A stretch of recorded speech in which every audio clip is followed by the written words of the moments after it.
You are listening to KC Sports Network, proudly presented by Emprise Bank, your partner in possible. What's up, Chiefs Kingdom? This is KCSN Update, our daily podcast and video from us here at KC Sports Network, keeping you up to date on all things Kansas City Chiefs. My name is Tucker Franklin, and today is Monday, January 2nd, the first KCSN Update of the new year of 2023. Happy New Year to everyone out there watching today's video or listening to today's podcast. And I've got a fun nugget to start off today's video. You know, I'm sure you guys already know the Chiefs beat the Broncos for the 15th straight time on Sunday, and no NFL team has beaten another team 15 games in a row since the Patriots last did it to the Bills from 2003 to 2010. Chiefs are on another level right now, and I am glad to be joined by Brett Kollmann today to talk with me about this game on a Victory Monday and what he took away from it as well, and get his thoughts on the other games across the NFL, and plus the big Bills and Bengals matchup tonight. Yeah, it's a huge matchup for the Kansas City Chiefs. I know Kansas City will have their eyes on that matchup. But before we get to that, I've got to tell you about our friends at DraftKings Sportsbook.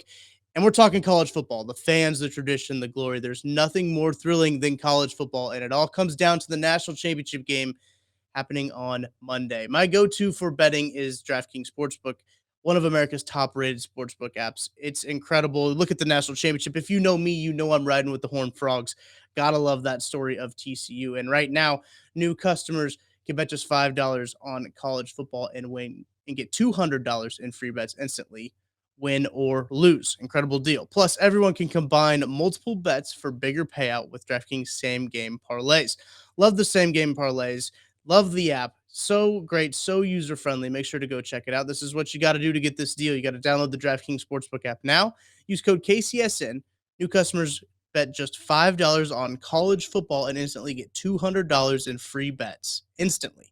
That's code KCSN only at DraftKings Sportsbook. Minimum age and eligibility restrictions apply. See the show notes for details. All right, I know you guys might be thinking, is this Wednesday? Nope, it's a Monday. It's a Victory Monday. Brett joining us here. We're shifting things around here on KCSN Update. Brett, how you doing, man? There's not very many of these NFL Sundays left. Victory Monday is an interesting way to characterize how this feels, because it's a win, but is it though? You know, it's I don't know. There's something about the vibe for this Chiefs team. We were talking about this before the show. Like, you can kind of see something bad happening coming a mile away, whether it's special teams or random turnover. There's something about the fact that looking at a 13-10 score going into halftime, you knew that it should have been 20-3. And it feels like that particular scenario has happened like 6 times this year, where you're like, this should be a 3-score game and we're only up by 3. What's going on here? And they can only get away with that so many times before it bites them in the ass in the playoffs against an actual good team. So I don't know. Like, Chiefs are great. They're 13-3. Should be happy about that. But it feels like pulling teeth every single Sunday to get to 13-3. Absolutely. And they haven't played a real team, right? No offense to the teams that the Chiefs have been playing. The Broncos, that organization's in shambles right now. The Texans, they're playing well. They got the upset win over the Titans and such. But I mean, they haven't played a team that'll be in the playoffs, I should probably say, since Cincinnati, and that feels like it was forever ago. So it's one of those things. Is this going to hurt the Chiefs down the stretch, playing these games where they can kind of mess around and like still, the margin of error is a little bit bigger, right? Instead of like 2 or 3 plays, it's 5, 6, 7 plays. Is that going to hurt them down the stretch in the playoffs? I don't know, but it just the vibes were off, as we were saying before. There's just something up that doesn't feel just right.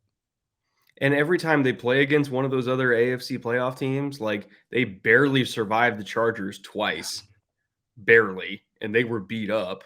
And I was at the second game when Mahomes had to go Super Saiyan in the last 3 minutes just to make that one happen. They lost against Buffalo. They lost against Cincinnati. Like, if they're going up against either Jacksonville or the Chargers again for round 3 in the divisional round, like, I know Chiefs Kingdom are very positive, but are they feeling confident about that? Like, I was more confident in like AFC championship games against Tom Brady than I would be against a divisional game against Justin Herbert right now, just because, right, for whatever reason, this team like just drags themselves through broken glass just to get yards right now. And you look up at the end and the box score looks pretty and it's 300 yards passing, past 5,000 yards, and they're 4 or 5 in the red zone. But you're like, God, it doesn't feel like that. Nothing came easy. And I get worried about it, you know? Yeah, and I think that there's a lot of people in Chiefs Kingdom that do feel that way. And I think it's easy to point fingers at the defense, right? But when you look at it, when you start to dive into it a little bit deeper, when I have conversations with people, they're like, "Well, when are we going to start talking about the Chiefs defense?" I think it's really hard in the third quarter of that game when the Chiefs offense doesn't move the ball like at all. I think they had 4 total yards before that last drive of the third quarter, which bled into the fourth quarter, where they eventually scored. So they only had like 4 total yards, and they're putting the defense in inopportune positions, just short fields. They're turning the ball over. They had the fumbled punt from Kadarius Toney, which wasn't a muff punt. He was returning it and he fumbled it. That's another ball security issue thing. You put the defense in a bad situation there. I don't care how bad the Broncos offense is, and I know they're historically bad, but it comes down to the point that they're in the red zone already, and you're anticipating the defense to stop them and hold them up there. It's tough. It's very tough. But yeah, that game just felt weird. But they did get a win. I think this is the second time in Patrick Mahomes' career he's had 13 wins, which is kind of crazy to think about with how good he's been in that such. And he got 5,000 yards, 40 touchdowns in the 16 game mark. So football purists can back off of Mahomes a little bit. Well, he wrapped up MVP. Yeah. That's he left zero doubt that he's MVP. So that's good at least. And they do still have a decent shot at the 1 seed. That we're recording this before Bengals Bills. Right. Theoretically, they could have the 1 seed wrapped up on Saturday and make the Bills game on Sunday meaningless, which would be great because I think this team needs a week off to reset.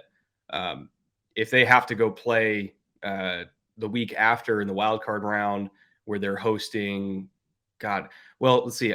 What's the higher likelihood, 2 seed or 3 seed for them?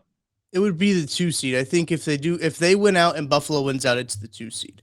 So that would be Buffalo beating Cincinnati, Chiefs beating the Raiders. They get the 2 seed. So we could theoretically see a Kansas City Pittsburgh matchup, which on paper, like you're like, okay, that's probably the best case scenario for a 7 seed. But at the same time, we're looking at, okay, TJ Wiley or TJ Watt versus Wiley all day. We're looking at Kenny Pickett doing random magic. Like, I still wouldn't feel like super great about it, but it's definitely not the worst matchup they could have. So I think this team absolutely like needs a win on Saturday, and they better be praying for a Cincy win tonight. They need help from Joe Burrow for once, so they can lock up the 1 seed because they need a week off to, it would be great for Thuney as well, or Tooney. I don't think we've got results on his ankle yet, do we? No, he's getting an MRI today. Before we're recording this, he was getting more tests done on the ankle. So he hurt his ankle, came back in the game, re-hurt the same ankle, and they're now going to get an MRI on it and get some more tests on it. Not good, regardless, especially at that position. Not good thing. Regardless, they need to get healthier. They need to do a pretty serious self-evaluation. So this weekend is huge for the Chiefs, and ideally they can wrap up that 1 seed by Saturday night.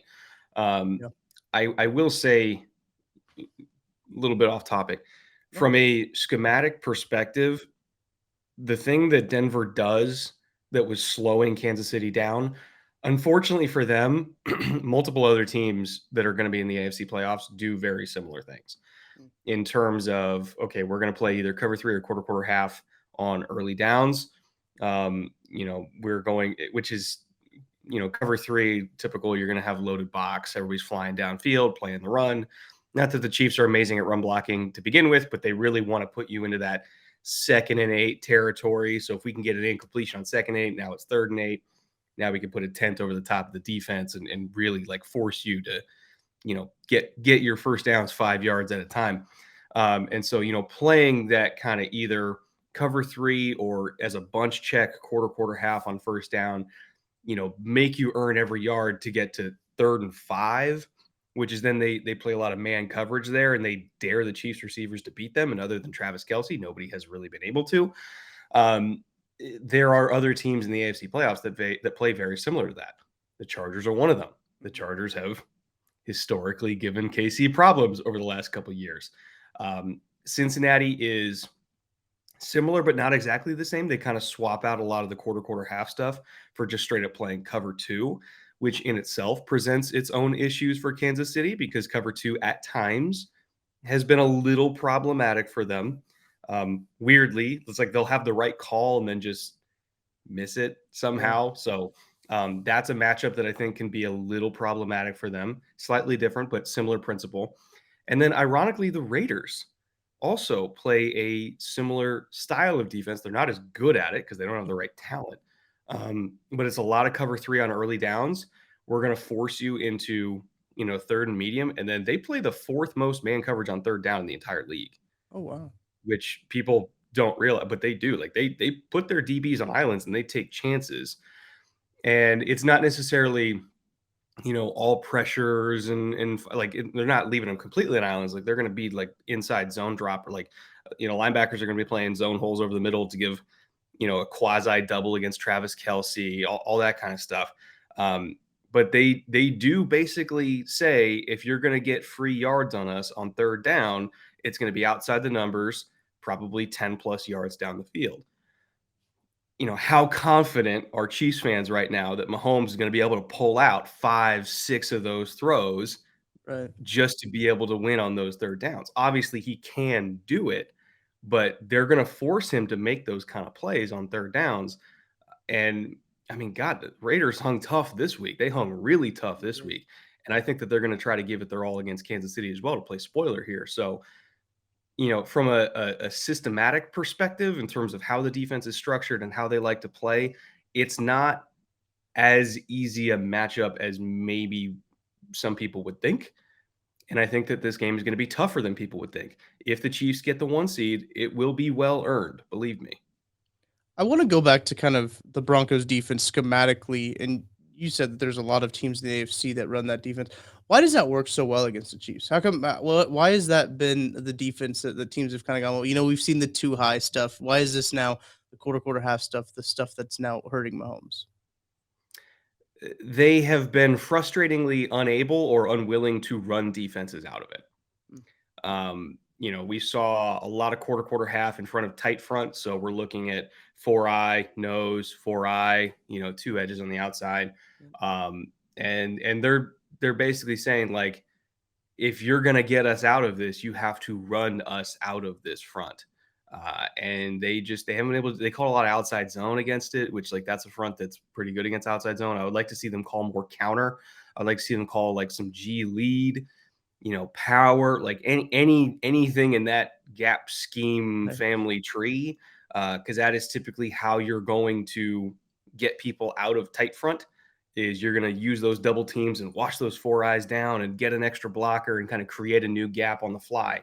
They weren't really doing that, and they're also not very good at doing that, weirdly enough. So again, I think they need a bye week to get good at that because they're going to see it against the Chargers in the playoffs for sure if they end up going up against them. And they would probably see it against Cincinnati as well because they do a lot of that 5-2 stuff. And I think that Andy Reid, with his old BYU background where he'll throw it and throw it and throw it. I think teams realize now that he treats the quick pass game as his run game. And so they will call coverages that favor that or that favor that situation. And he trusts his quarterback to get first downs 4 and 5 yards at a time, which on paper works when it's Pat Mahomes, but sometimes it doesn't. And when it doesn't, it's really hard to watch. Like if your guys aren't breaking tackles or if you miss one throw, all of a sudden you go from 2nd and 7 and we're fine to 3rd and 7 and oh God, we're not fine. And that can add up really quickly. So I would say that the one thing they need to get better at is not even just like the execution of the run game, it's the commitment to the run game. Because you have to get these teams out of these, quarter half and sometimes quarters coverages, although quarters, Denver really more treats it as like an empty check or, if they get like really like 1st and 20, they'll do quarters, but like you have to run them out of it to the point where they're unwilling to call it. And then that opens up everything else. The 16 carries or whatever it was, that's not enough. It's really not enough. They have to commit to the run more. I think even going back to yesterday's game, you look at that third quarter, and that was kind of the lull. That was kind of the lull. They wouldn't commit to the run game. They couldn't run the ball effectively, or wouldn't call enough runs. You're having three passes and a three and outs, and then all of a sudden the defense is coming back on the field. And I think that's kind of what they get into sometimes. Is you see a lot of these games have got Chiefs games have kind of followed the same script of really hot first half, feeling pretty good going into halftime. The third quarter is dead, and then Patrick Mahomes pulls it out in the fourth. Like that's how these how these games have kind of gone along. And to your point, I don't know if that's a sustainable recipe for success in the playoffs when you're playing good teams. Here's a tweet from our friend Zach Eisen. If the Chiefs are the 2 seed, the opponents could be the Patriots with a win, or Miami, Pittsburgh, and Tennessee lost. The Dolphins with a win and New England lost. The Steelers with a win out, Miami and New England lost, and the Jaguars with a loss plus a New England loss plus a Miami loss plus Pittsburgh lose one of two. So it's interesting. I really think that they need to get the 1 seed. I think this team needs the 1 seed bad. I'm curious to get your thoughts on it. I know you kind of hinted at it already, but it just feels like this team needs a reset, a hard reset before they play actual competition. And Andy Reid, historically is incredible coming off a bye, True. not because of scouting the opponent or potential opponents and everything like that. It's because he takes the opportunity to self scout. What are we bad at? What do we need to fix? What can we install to be a change up to a call that we rely on too much? Like what's a tendency breaker we can do? And famously, he's very good, especially at late season buys in the regular season because he's so good at self scouting. And I think that's the key to it is they need the buy to self scout, realize what tendencies they've fallen into that aren't working, toss in some tendency breakers in the divisional round that can potentially be a big play. Obviously getting healthy is important too, but it feels like teams know exactly what Kansas City is going to do at this point, Right. Yeah. um, and they're game planning for it. And Kansas City has yet to give them a reason to prepare for something else. I would love it. I would love it if we could go back to kind of what was happening in the middle of the season when the offense was really firing on all cylinders. 12 personnel, 13 personnel, under center. We're mashing you with Pacheco over and over and over again. And then, we take a couple shots to MVS. We get Tony involved on like choice routes, get him. We saw that rail route out of the backfield. Like, let's Oh do yeah. more of that. I would love to go back to the heavier personnel, not totally committing to ground and pound because they never will, but at least committing more to it, not running so much out of the gun and really just letting Isaiah get downhill and break people.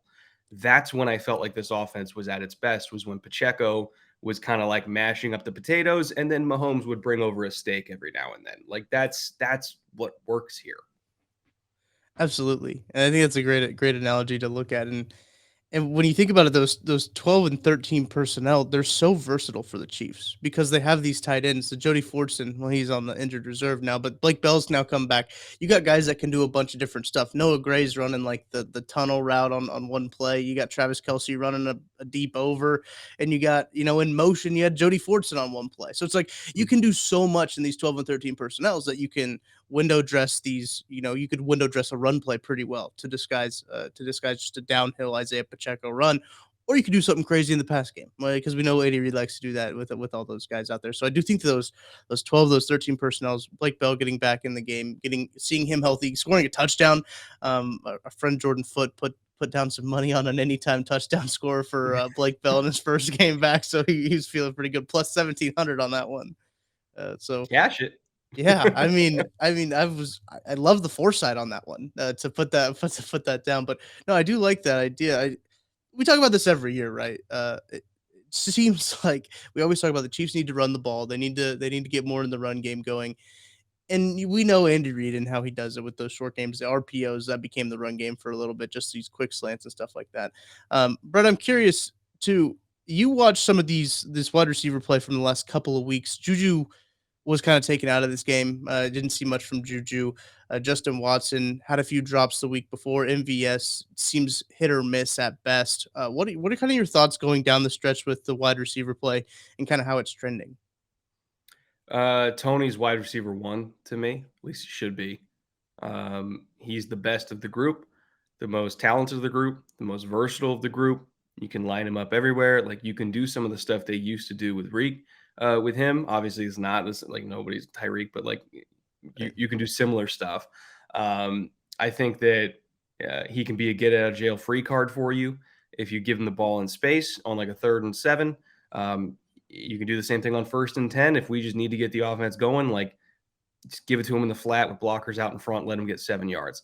But not only that, he brings jump ball ability, which I think is an underrated skill set that people don't realize because he's not the biggest dude in the world, but he goes up and gets it. You know, like again on that rail route we mentioned, going down the boundary, like back shoulder, go up, post up the DB. He's falling on his face, and he's a legitimate red zone weapon too because he has jump ball ability. So I would I would lean into him as much as they can in the receiving game because to me he's clearly the most talented guy.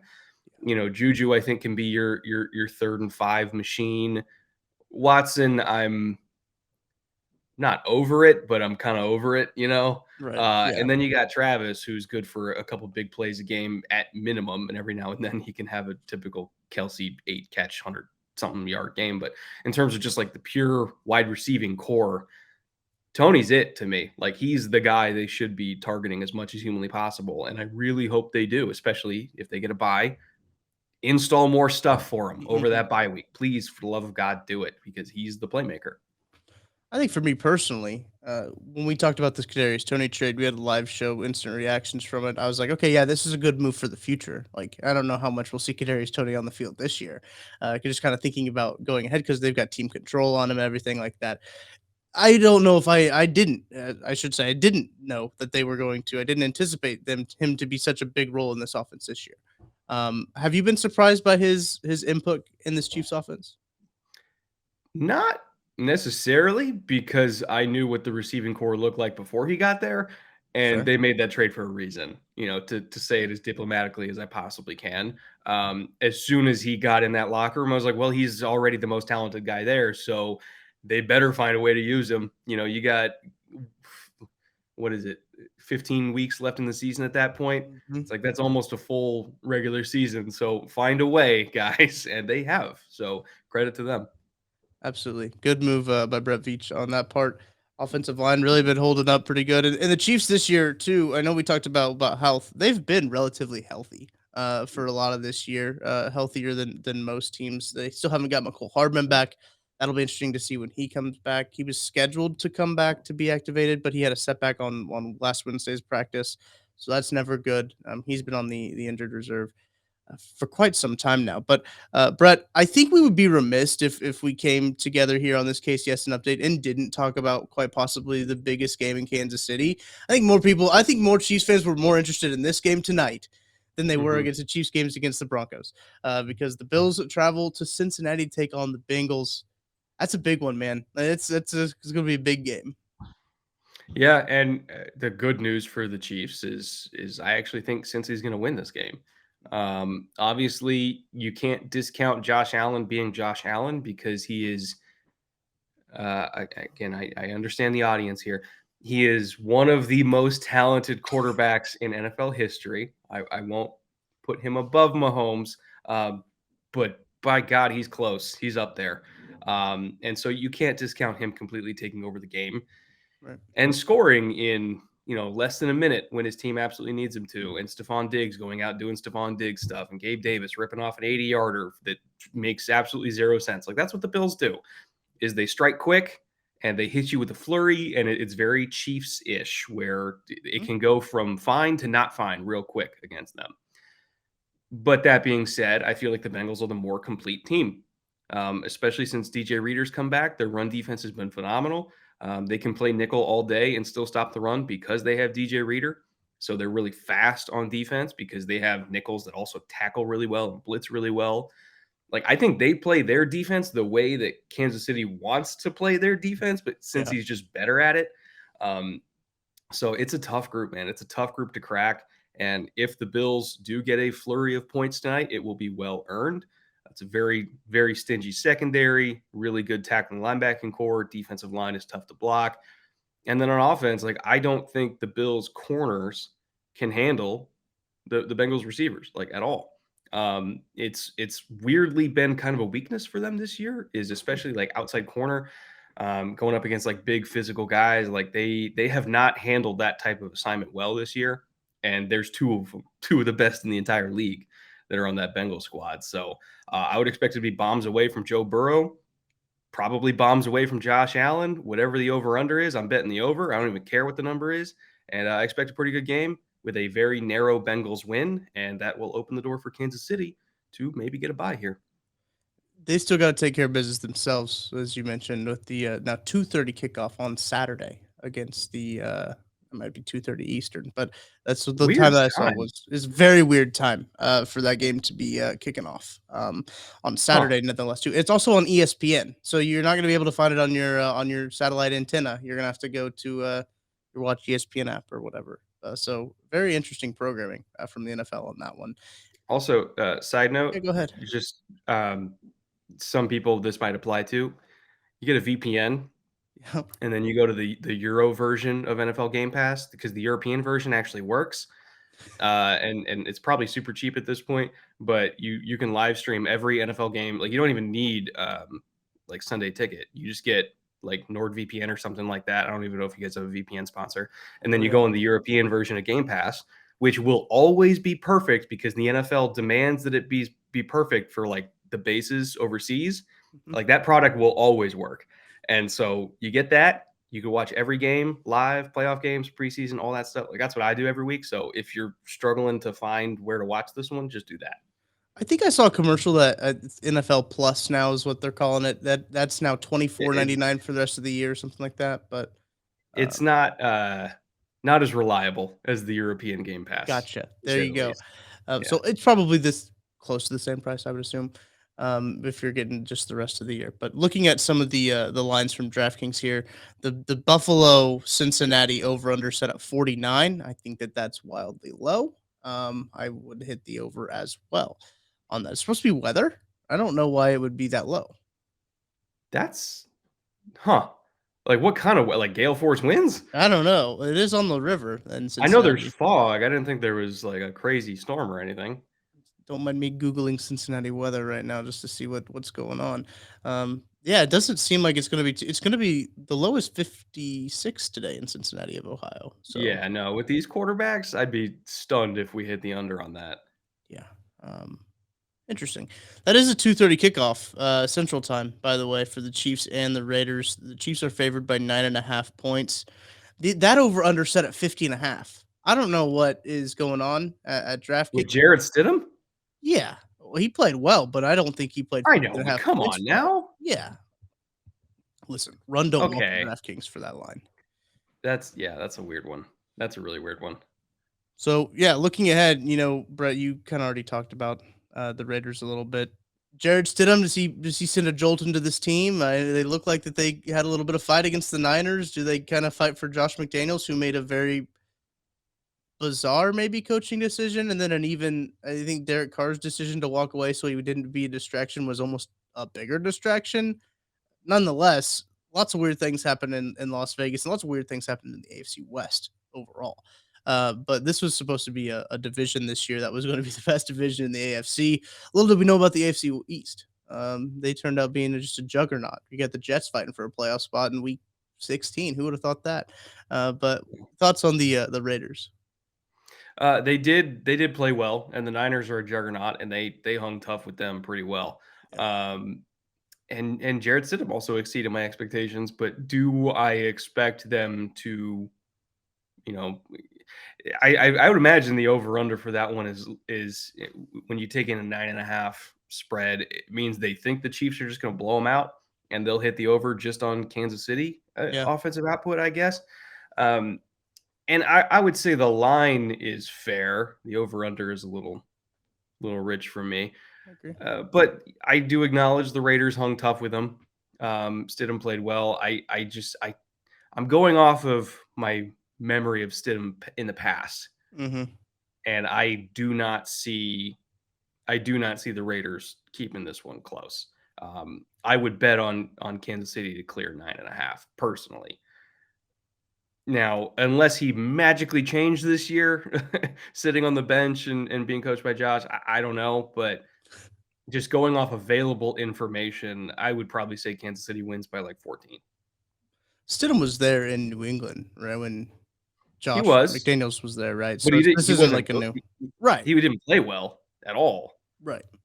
So it's like, oh, maybe having Devontae Adams making incredible, ridiculous catches helps a quarterback out. Like, yeah, that's a fair argument, but um, I don't think they like. If here's what I'll say: if they keep this game as close as they did against the 49ers, and the Chiefs are like in another nail biter, and like it's a 3 or 4 point game in the fourth quarter, I would be more concerned about Kansas City than I would be optimistic about Jared Stidham, Mm, if that makes sense. that does make And sense. because this game should not be that close. It should not. And if it is that close, there is a problem and something bad happened. Let's hope not. Let's hope that's not the case. I think they win by 14, but Yeah, if they don't win by 14, something terrible happened. would love to have a game where Chad Henne can come in and sling it a few times. Would love to have one of those games. I'm not banking on it because it seems like the Chiefs only play close games. It's like that they're creating adversity for themselves, right? And they're like, okay, we need to create these adversity moments so when we get to the playoffs, we know how to deal with adversity. Not like a team who's been to the AFC Championship game 4 straight times needs any more adversity or to know how to deal through adversity. But that's just something I'm using to rationalize what's happening because it seems like what's going on the field is irrational. Oh, a Vikings Chiefs Super Bowl would be the most nonsensical bullshit matchup you've ever seen in your life. That game would make no sense. I guarantee it. And each fan base would just be like, I want off this crazy ride. I can't do it.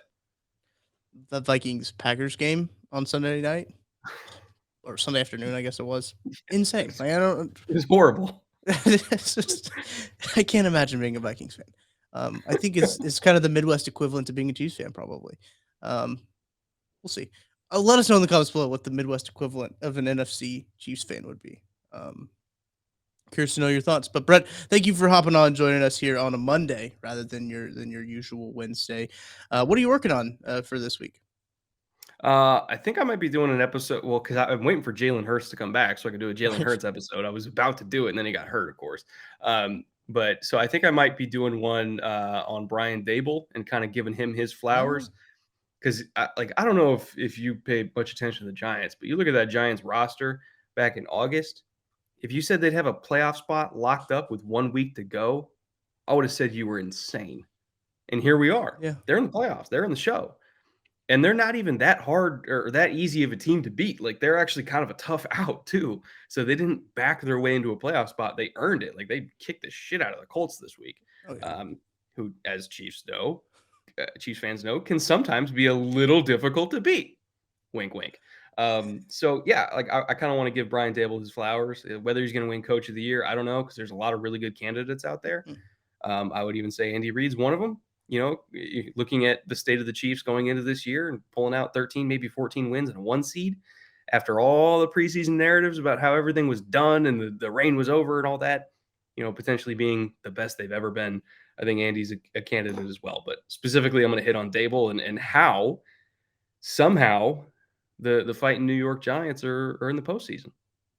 It's quite incredible what he's done. I think Daniel Jones. I think I saw a tweet that he's decreased his turnovers each year, which obviously helps. I think he has single digit turnovers this year, which huge for that offense. They had some dudes on there. Saquon Barkley staying healthy does help as well. But no, great. I love Dable. Love what he did in Buffalo, and now he's always so stoked. I love watching him coach because like after a win is every game that he's coaching in is the biggest game. Like the big times where he's at, like this is the biggest game of our season right now, and I love that. It was after the London win when he was just so stoked. Well, it was a great game, and he was Mhm. so stoked coming off the field and just yelled at the fans. And it's the same way when they clinched the playoff spot. He got dumped with the Gatorade bath and was just so. I just love to watch him coach, and just that Giants team is just fun. They are a fun team to kind of watch each other. First time since 2016, I believe they made the playoffs. I was in high school.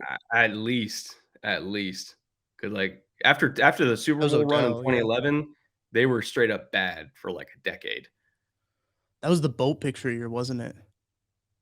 Uh, You know what? I think that was 2016 because Odell was there and Odell wasn't there in 2011. So I think 2016 was the boat picture. That was Sterling Shepard's rookie year. Yeah. They haven't been to the playoffs since that picture. Haven't 7 years. Haven't been relevant really since that picture. So shout out to Dable, what he's done in New York. But Brett, also shout out to you for joining me today, because that's going to do it for today's episode of KCS and Update. Thank you for tuning in. Have a happy New Year. This first KCS and Update of the new year. So happy New Year to everyone out there. We'll be back tomorrow. I believe BJ will be with Matt Miller tomorrow, and he'll give his stock up, stock down report from this game. So I think I'll be back on Thursday as well. So you get a double dose of me this week on KCS and Update. So until then, we'll talk to you later.